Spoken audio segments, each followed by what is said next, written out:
السلام علیکم ورحمۃ اللہ وبرکاتہ۔ دوستو، میں آپ کو اس ویڈیو میں بتاؤں گا کہ روزہ رکھنے کے جسمانی و طبی فوائد کیا کیا ہیں۔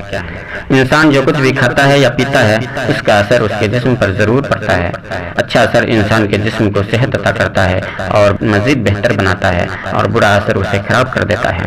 کبھی ایسا بھی ہوتا ہے کہ انسان اپنے آپ کو صحت مند رکھنے کے لیے ڈاکٹروں کے کہنے پر مختلف چیزوں کے کھانے پینے سے مکمل طور پر پرہیز کرتا ہے یا ایک خاص مدت تک اپنے آپ کو باز رکھتا ہے۔ اس طریقے سے اس کے صحت پر بہت اچھا اثر پڑتا ہے۔ روزہ عبادت بھی ہے اور صحت پر بہت سے مثبت اثرات بھی ڈالتے ہیں۔ ہمارے نبی صلی اللہ علیہ وسلم کی ایک پیاری حدیث پاک ہے، معجم الاوسط جلد نمبر 6 میں ہے، سومو تسہو، یعنی روزہ رکھو صحت ملے گی۔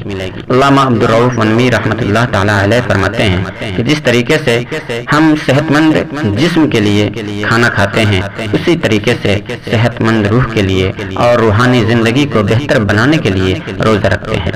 روزہ رکھنے سے انسان کو دنیا میں تندرستی اور رزق کی فراوانی نصیب ہوتی ہے، جبکہ آخرت میں اسے بہت ہی بڑا اجر ملنے کا یقین ہوتا ہے۔